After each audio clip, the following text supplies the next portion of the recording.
La pregunta era, ¿cuál es el último prejuicio? O mejor dicho, vamos a pensar qué es un prejuicio. ¿Vale? Se supone que todos son equivocados, ¿no? O todos son algo que se resiste a ser tocado. Entonces, como se resiste a ser tocado, porque no queremos, porque tenemos miedo o por lo que sea, o porque hay un tabú social que lo convierte en prejuicio, la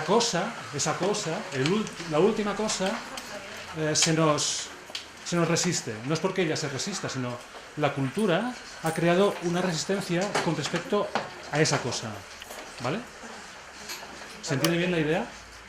Y ahora pregunto, ¿cómo la cultura occidental o la cultura local occidental, la que estamos en la sopa en la que vivimos, cómo ha hecho esta cultura para coaccionar o intervenir en las opciones y en las respuestas y en las visiones que cada persona pueda tener alrededor de su propia vida y de los prejuicios que esa misma vida de uno pueda tener por obra y gracia de la intervención externa llamada sociedad. ¿Se entiende bien la cosa? ¿Tú crees que ha sido la sociedad? ¿Eh? ¿Y a razón de la sociedad ha sucedido todo eso que te estás preguntando? Vale. Vale, lo voy a plantear de otra manera.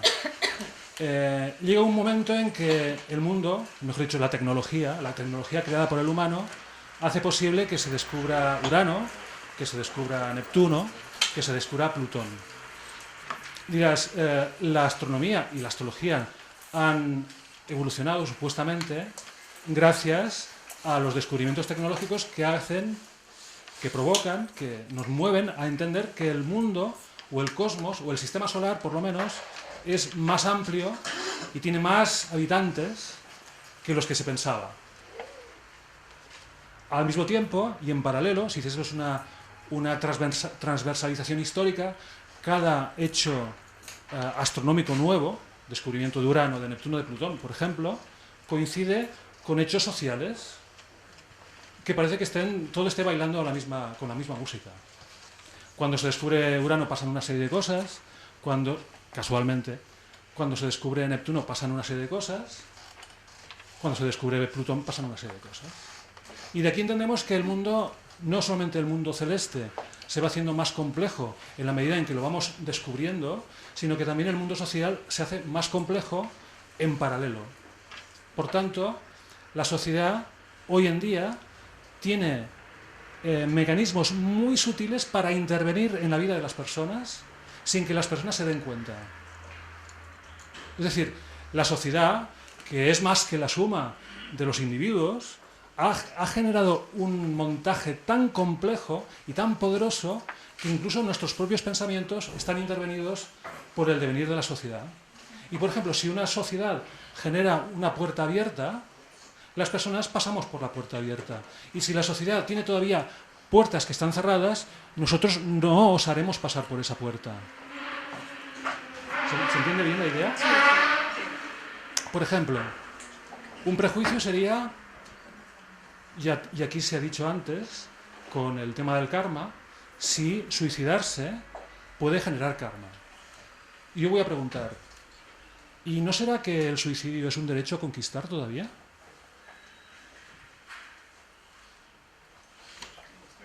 ¿Se puede conquistar el derecho a suicidarse sin que el entorno penalice o se culpabilice porque una persona se suicide? Pues que quizás no tenemos derecho a suicidarnos. Tenemos derecho a la vida, pero a lo mejor no tenemos derecho... El suicidio o la muerte forma parte de la vida. No es un hecho artificial. Pero la muerte voluntaria.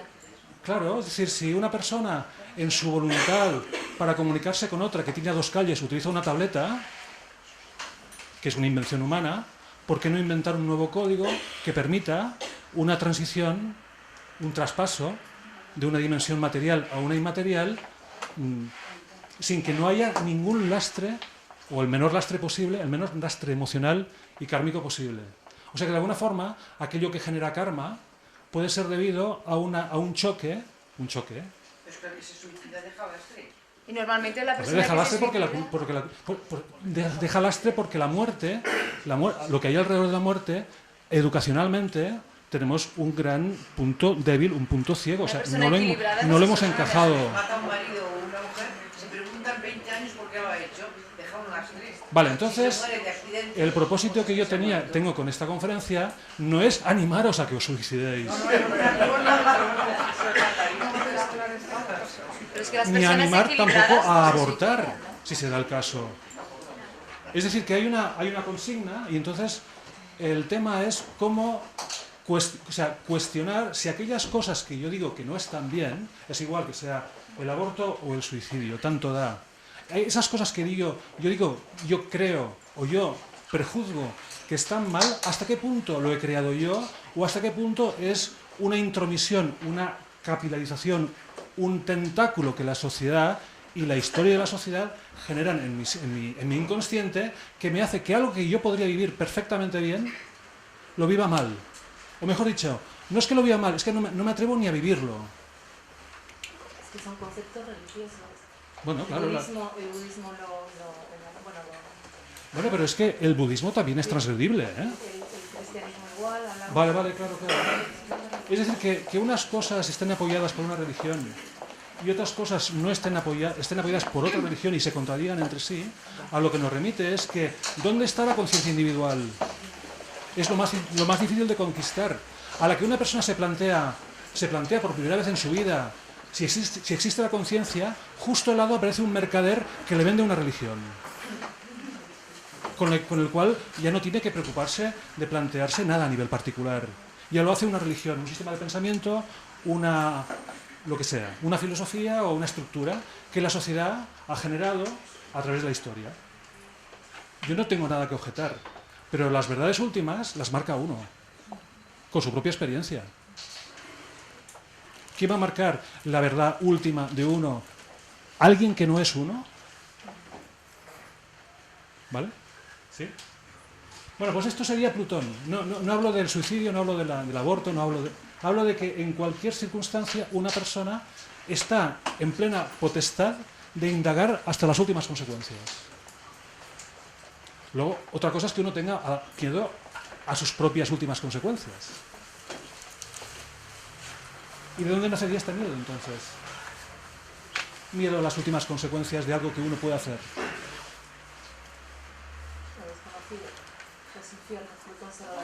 De la psique. El infierno sería una construcción religiosa, o moral, o ética, pero es muy probable que este infierno no esté en algo abstracto, sino que esté en el propio árbol genealógico. Es decir, esto que atribuimos a factores abstractos, como la religión, o una filosofía determinada, o una cultura, en realidad han sido personificados, estos elementos, por personas de nuestra propia familia. Quizás haya que remontarse unas cuantas generaciones antes, para comprender por qué algo que puede ser perfectamente legítimo para una persona, e incluso fuente de su propia felicidad, pueda estar intervenido, prohibido y temido, incluso por la propia persona. Vale, entonces yo estoy haciendo una conferencia que no es la que yo pensaba hacer, para variar, y voy a retomar la idea inicial que tenía antes de ponerme aquí, antes de ocupar este espacio morfogenético, que érase una vez el Sol que se independiza del agujero negro del cual nacen todas las estrellas y todos los elementos de luz. Y al despertarse, porque es como un despertar, al abrir la boca, lanza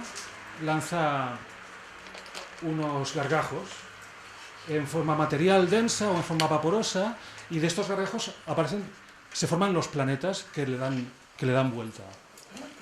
De alguna manera, Plutón, que es el último planeta, el que está a mayor distancia, hasta que se sepa, hasta donde se sabe, es el que está a más distante, refleja un propósito del Sol, porque todos son propósitos del Sol, si han nacido de él, son propósitos del Sol, es el propósito de uno, del Sol que hay en uno, el sol astrológico que hay en uno, por el cual valdría la pena dar una vida entera. O sea, no dar una vida entera como suprimir la propia vida, sino vivirla enteramente. Yo, por esto, soy capaz de vivir todo aquello que hasta ahora nadie, o casi nadie, por el tema cultural, se habían atrevido a vivir en mi propio árbol genealógico. Por lo tanto, sería como decir que Plutón en las cartas natales equivaldría a atreverse a vivir aquello que otros, por razones X, por razones filosóficas, culturales o religiosas, no pudieron, o lo dejaron a medias. O sea, una vivencia dejada a medias. Claro, esta acumulación de anhelos, de vivir plenamente la vida, llega a nosotros, se instala en algún momento de nuestra gestación y ocupa una casa determinada de nuestra carta natal. Y esta carta natal es donde está la gran invitación a vivir plenamente. Plenamente, aunque ello conlleve el riesgo de una muerte no deseada. Es más, es posible que haya en la propia vida, en la propia nuestra vida, haya un anhelo de muerte no reconocido. Porque el anhelo de muerte es llegar a vivir plenamente y más allá del cuerpo denso. ¿Se entiende la idea? ¿Vale? Entonces, ahora vamos a cambiar, vamos a hacerle un puente de la astrología psicológico-espiritual. La pondremos en el mundo mundano, la mundanidad de las circunstancias, ¿no? Ahora tenemos Plutón en Capricornio, en el grado 9 y pico de Capricornio, ¿no? Digámoslo así, que este grado, el 9 y pico, está regido por el signo de Cáncer. Si cada grado tiene una característica, este en concreto es el signo de Cáncer. Y por lo tanto, durante estas semanas que Plutón va a estar en este grado, el gran quid de la cuestión es enlazar profundamente con el propósito del propio árbol genealógico que ha llegado hasta nosotros primero a través de las emociones, luego traducido en forma de deseo aparentemente personal y finalmente una redención que es como decir, me hago cargo de que dentro de mí hay deseos que no son generados por mi propia voluntad, sino que viene de la pertenencia a un árbol genealógico que tiene una voluntad que es mucho mayor que la suma de las voluntades de las personas que forman el árbol genealógico. Llevado al tema mundano otra vez, tenemos a Plutón en Capricornio, que cuando entró ahí es cuando se declaró la crisis financiera, tal, y esta crisis financiera, que es una excusa, es un lenguaje, o sea, el dinero, lo que no llegó el esperanto, ha llegado el dinero. O sea, es un lenguaje que entiende todo el mundo. Y con él se nos fustiga continuamente. ¿Por qué? Porque el lenguaje del dinero lo entienden en China, lo entienden en España, lo entienden en Australia, lo entienden en América y lo entienden en cualquier sitio donde haya una cultura, en donde haya una empresa, una productividad y un rendimiento a la productividad. Por lo tanto, el lenguaje universal es el dinero. Y con él se nos conduce. ¿Qué les parece? ¿Vale? Bueno, pues ahora tenemos a Plutón en el signo de Cáncer y vemos el tema familiar. Perdón, en el signo de Capricornio en un grado regido por Cáncer.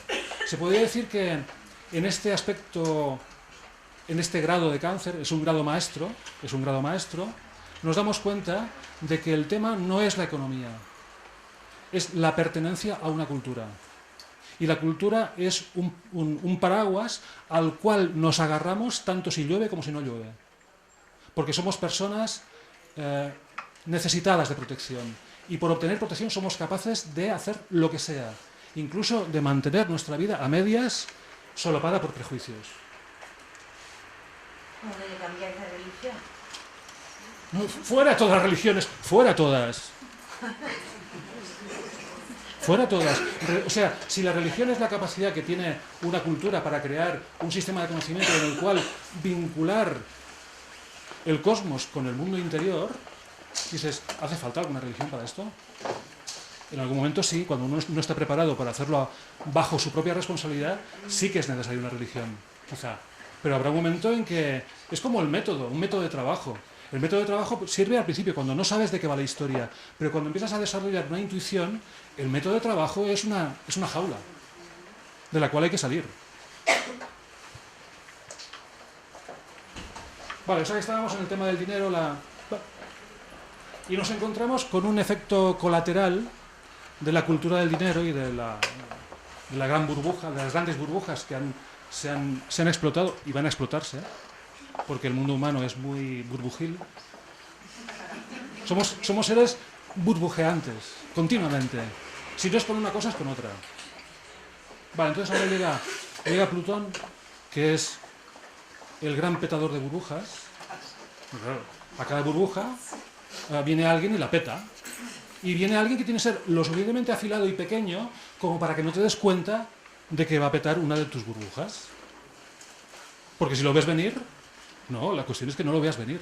Y además, como ha dicho Jacinto, lo han desposeído de su condición de planeta. Y él dice, por fin me dejan de prestar atención, por fin me reducen al tamaño para que yo pueda hacer lo que me dé la gana. Incluso puede pasar por la puerta sin abrirla. Puede pasar por la rendija y tú no te das cuenta. Y ya se te ha instalado allí para petar todas tus burbujas. La religiosa, la económica, la social, la familiar, los supuestos familiares. Y descubrir la verdadera historia detrás de todo, ¿no? Bueno, ahora estamos en el que uno de los efectos colaterales que tiene el perverso uso del dinero como lenguaje encaminador de la humanidad es que nos hemos dado cuenta, todos, en general, que el humano es depredador, es un depredador insaciable.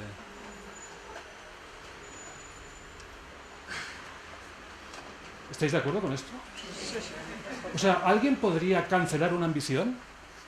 Cancelarla, es decir, desisto. Y no desisto cuando uno está derrotado, sino sé que tengo esta ambición, ¿puedo regular mi conexión con ella? ¿Puedo relegarla? Sí, claro. Si llegas a un nivel de maestría, sí. Siempre y cuando esa ambición puedas controlar el otro individuo que tiene a su alrededor dando vueltas, que es la curiosidad. Si tú puedes hacer caso omiso a algo que te cautiva tu curiosidad, es que estás en plena posesión de tu nivel de ambición. Claro, habría que entender que ambición puede ser cualquier cosa, no solamente ganar dinero. Puede ser montar asociaciones en beneficio de la humanidad, por ejemplo, como forma ambiciosa de desarrollar algo que tiene la persona dentro de sí. Dirás, parece ser que una ambición orientada a ayudar a la humanidad está mejor vista, está bien vista, y además parece ser que es muy necesario, y esto da lugar a que personas que igual no se habían legitimado para dar golpes de codo, ahora puedan hacerlo. Cuando yo hablo de golpes de codo, es golpes de codo. Es decir, yo aparto mi camino al adversario. Yo quiero montar una asociación benéfica para los pobres de Barcelona, que tal. Es muy probable que, como hay un propósito personal acumulado, vete tú a saber de qué generación, yo no tolere bien a la competencia. Y algo que es beneficioso en general se convierte en una lucha tan egocéntrica como ganar dinero a expuertas.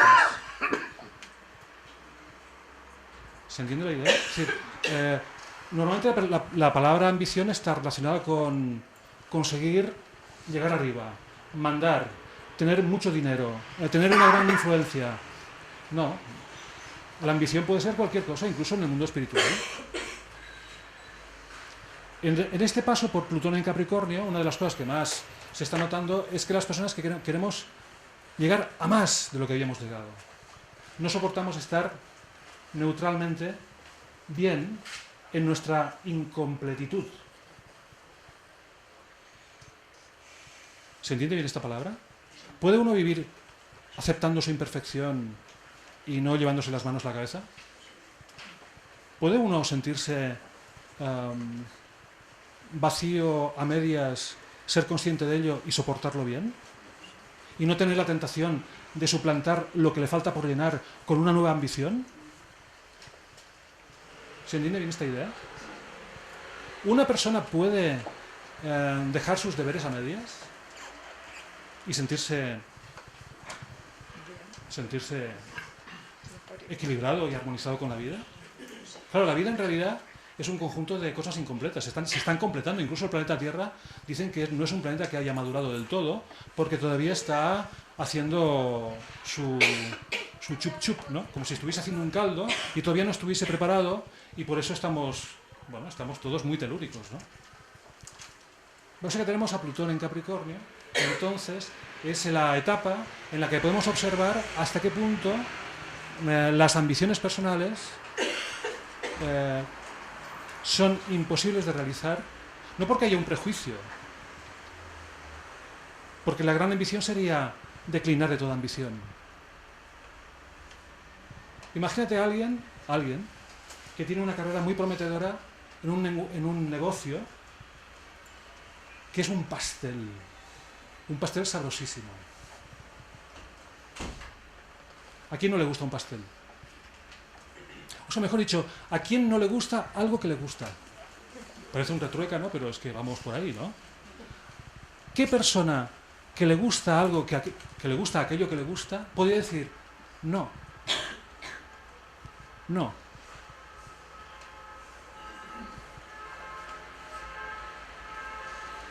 ¿Lo puedes decir un poco, no? ¿Puedes decir un poco también o no? No, a ver, por un momento. Algo que os guste mucho y no podéis evitar.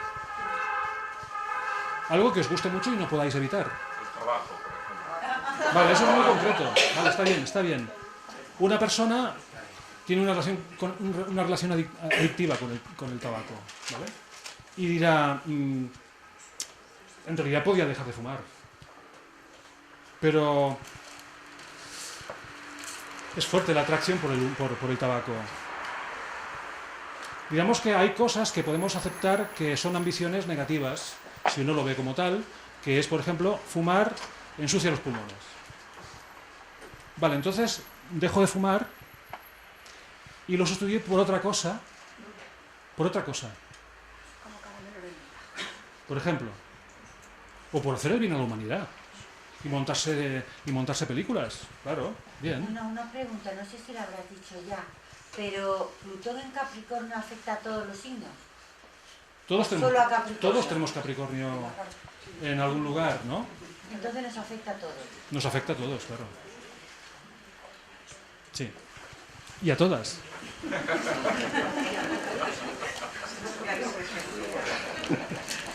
Vale, entonces tenemos a Plutón en Capricornio. Plutón tiene que ver con las pirámides. No me refiero a las pirámides de Egipto solamente, sino a la construcción piramidal de la sociedad. Sí. Personas que tienen una gran influencia, dinero, influencia, conocimiento y una serie de clases sociales que pueden ser por razones económicas o por razones morales o por razones de... En fin, es que sea, ¿no? Una pirámide. Ahora imaginaos que la pirámide también estuviese dentro. O sea, todo el mundo tiene una pirámide, una jerarquía. Y en esta jerarquía hay un pueblo llano que quiere comer. Y seguridad. Pan y circo. Las distracciones. El partido de fútbol. Llegan a final de mes. Un congreso de astrología. Y luego hay alguien arriba que tiene un gran mando sobre la totalidad de la pirámide. Y se le podría llamar hiperconciencia. El pueblo, la parte de uno que no sabe más allá que detectar más que su propio apetito, recibe de vez en cuando algún tipo de aviso por parte de las partes de arriba de la pirámide. Y entonces el pueblo llano que está dentro de uno se rebota contra la parte de arriba y monta una protesta, una revolución. Pero en realidad es la hiperconciencia que busca que el que está en la parte de abajo de la pirámide se rebote, pero no que se rebote contra la hiperconciencia, porque desde abajo no se puede saber cuál es, ni cómo es esa hiperconciencia, sino para que el que está debajo, el que está abajo, se rebote contra sí mismo, contra su propia pereza. ¿Se va entendiendo esta idea?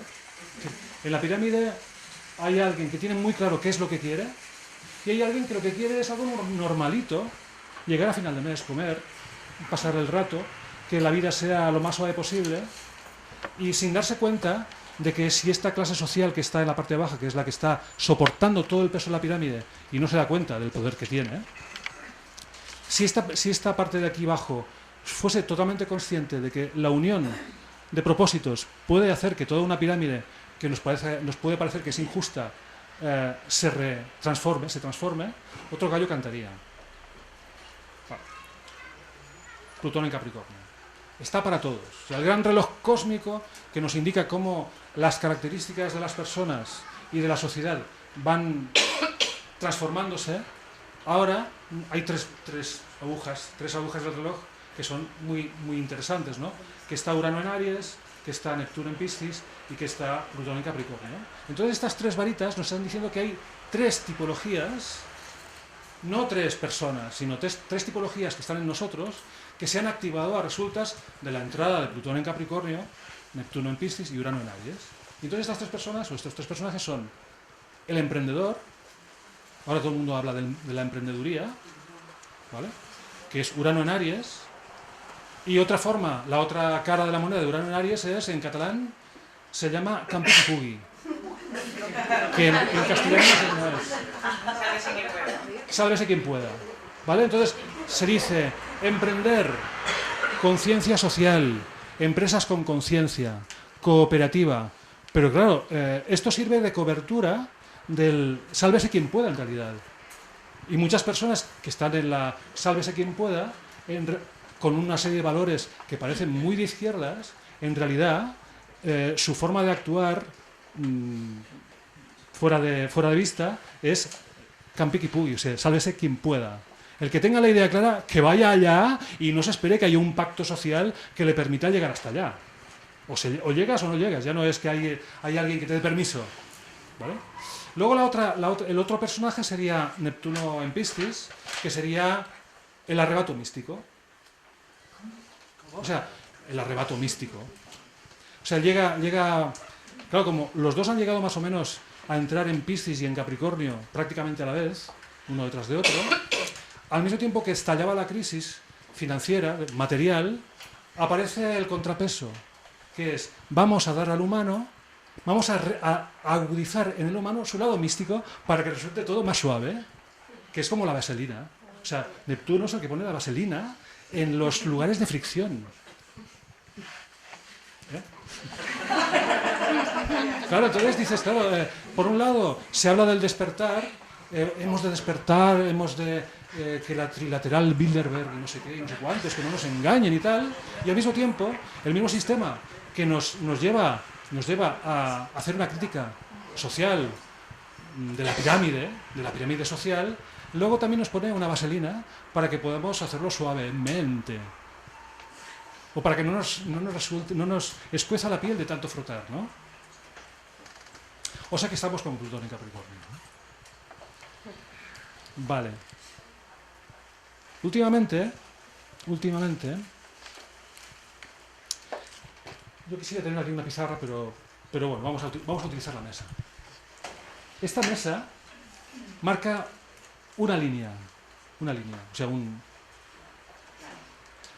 divide a la actitud de las personas, no de unos y de otros, sino de la propia persona, de cada uno de nosotros, en dos tipos de actitudes. La actitud ambiciosa,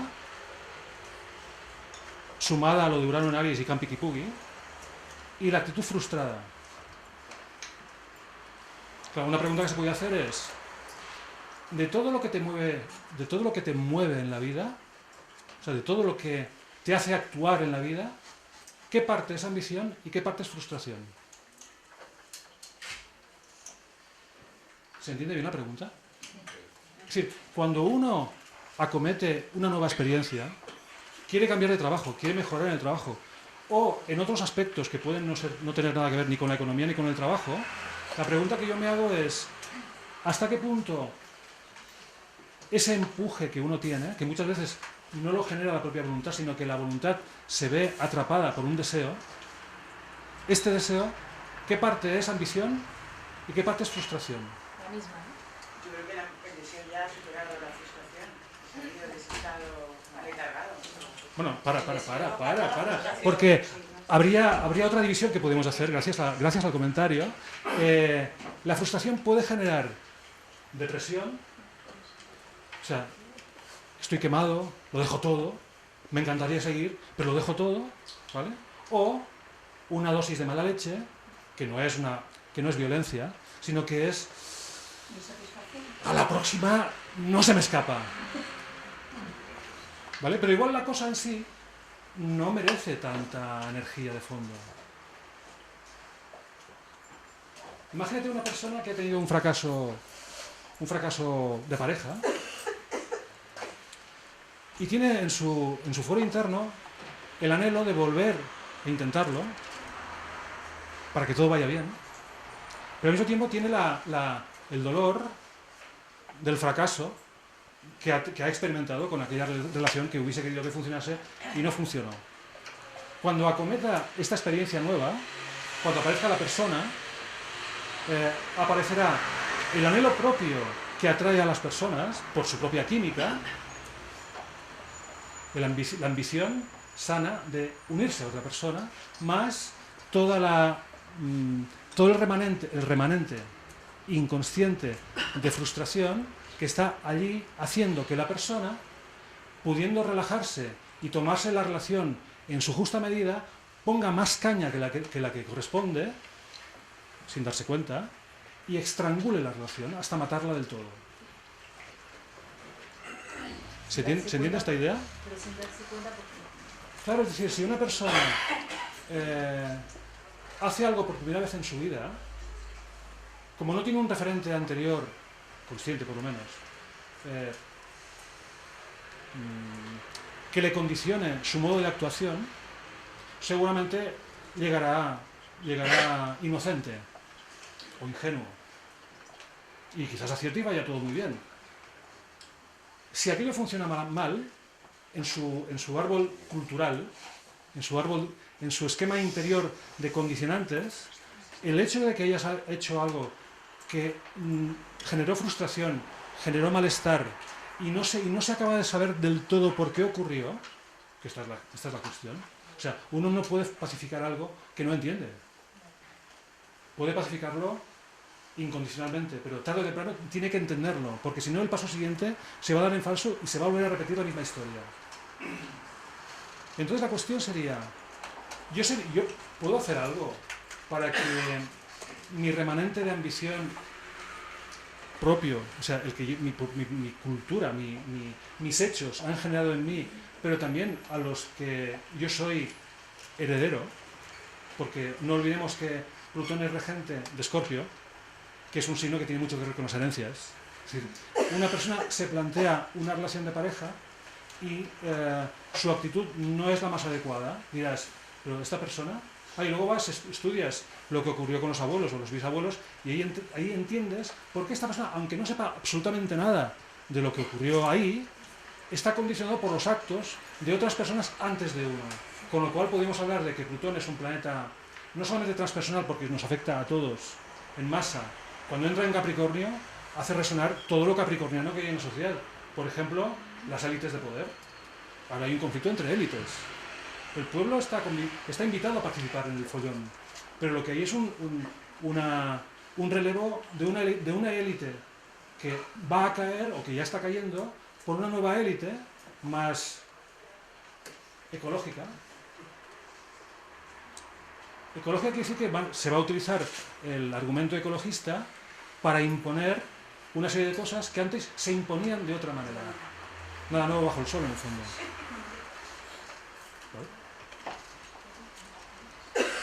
Vale, entonces está el Plutón transpersonal y el Plutón, que es el mismo, transgeneracional.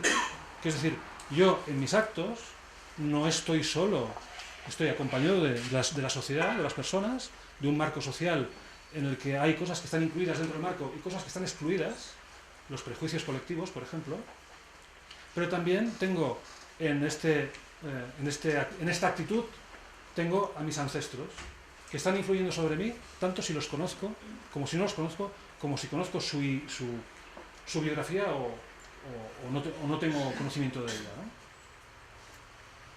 Bueno, entonces esta historia es si Plutón es el último exabrupto o el último gargajo del Sol que fue capaz de lanzar cuando nació, es aquello a lo que yo puedo llegar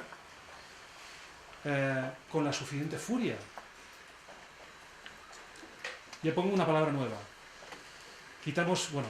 Entendamos que la frustración es una forma de furia que ha quedado contaminada por un resultado poco apetecible. ¿Se entiende esta idea? O sea, tú tienes creatividad, te das contra la pared y esta creatividad empieza a tener una relación contigo un poco extraña. Diferente que cuando la creatividad la expresas y llega donde quieres que llegue, es decir, que la relación está saneada. Pero si algo que quieres expresar encuentra una limitación o una imposibilidad por prejuicios, no tiene por qué ser algo que esté imposibilitado, sino por prejuicios, la frustración se convierte en un habitante del sistema propio y aquello que se podía hacer con furia se hace con frustración, con lo cual el resultado no es lo mismo que aplicando furia, que es creatividad, que aplicando frustración, que es miedo a volverse a equivocar. Miedo a equivocarme donde me equivoqué o miedo a equivocarme donde antes otros se equivocaron. Por lo tanto, yo podría entender que quizás el mayor trabajo que Plutón nos puede pedir es desmontar, deconstruir todas nuestras motivaciones y escoger la expresión emocional más adecuada a la ambición o al propósito que uno tiene. Quizás la mayor tarea no es llegar a satisfacer todas nuestras ambiciones, sino hacer que cada acto que se haga sea lo más limpio posible, lo menos descontaminado posible. Sí, lo más descontaminado posible. Vale. ¿Pilláis un poco esta idea? ¿Vale? Ahora, por ejemplo, en Cataluña tenemos el tema de la relación entre España y Cataluña. Hoy en El Roto del País había un chiste alucinante, como todos los de él. Lo tendréis que ver. Pero sale alguien que dice: se buscan historiadores para las causas patrias, ¿no? O sea, se buscan justificadores históricos para satisfacer anhelos que las personas tenemos. Como si hubiese que buscar en la historia la legitimidad para algo. Si la historia no nos da permiso, no pasamos por la puerta. Y la puerta está abierta, ¿eh? Pero si la historia, que es decir, si mis papás no me dan permiso, yo no paso por la puerta. Entonces necesito un historiador que vaya a hablar con mis padres que están en el cielo y me extienden un certificado para que yo pueda hacer lo que quiero hacer. Bueno, entonces, lo que quería comentar es, en esta generación de catalanes que se han movilizado por la vía catalana, por el hecho del derecho a decidir y la independencia de Cataluña y tal, ha aparecido una rabia que estaba congelada o contenida, estaba aquí por las connivencias o las conveniencias, y esto que estaba aquí se ha colocado encima, a la vista, ¿vale? Y ahora esta generación, pues yo esto lo escucho mucho, con mucha frecuencia, ¿no? Ahora esta generación quiere personificar totalmente ella el cambio que durante cientos de años no se ha hecho.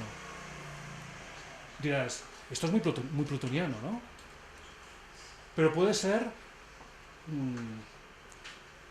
antiplutoniano en cierto modo. Es decir, este hecho de quererlo vivir todo en esta generación, por un lado, que parece que sea un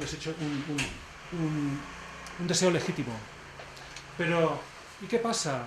¿Que no se puede delegar, empezar un trabajo, una tarea, suponiendo que sea esta, una tarea, y dejar parte del trabajo, porque no se puede hacer todo en unos pocos años?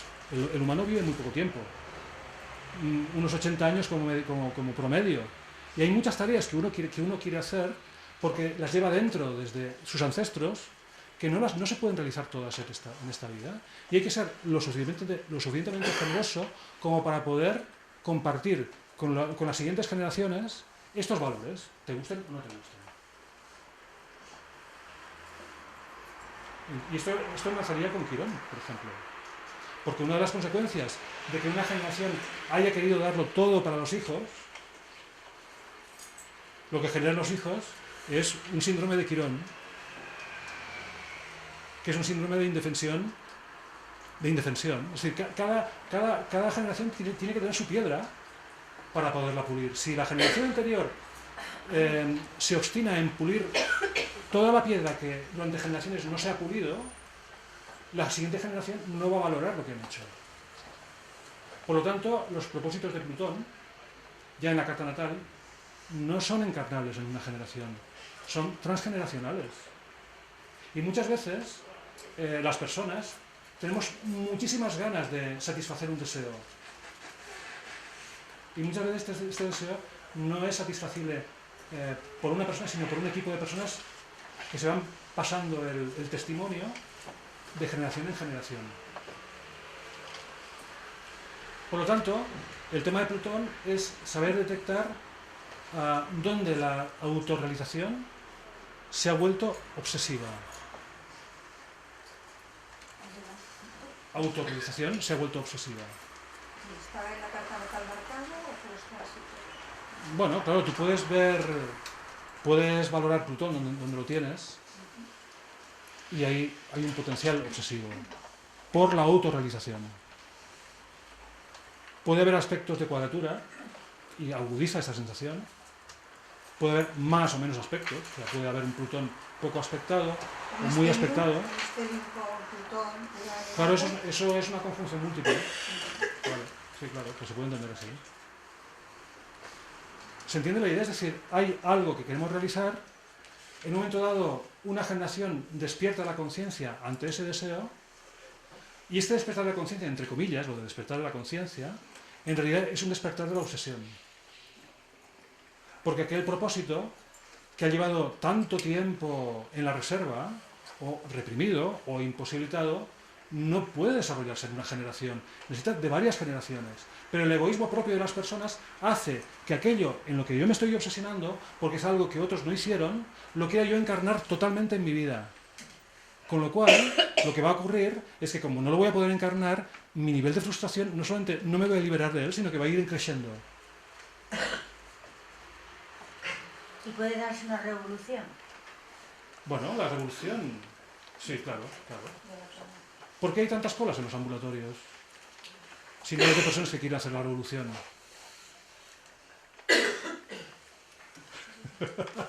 Claro, la enfermedad es una forma de revolución. Una enfermedad es una forma de revolución.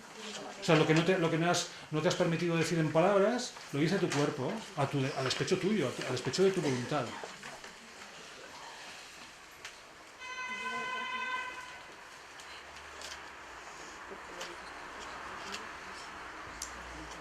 Yo creo que ya estoy, ¿eh?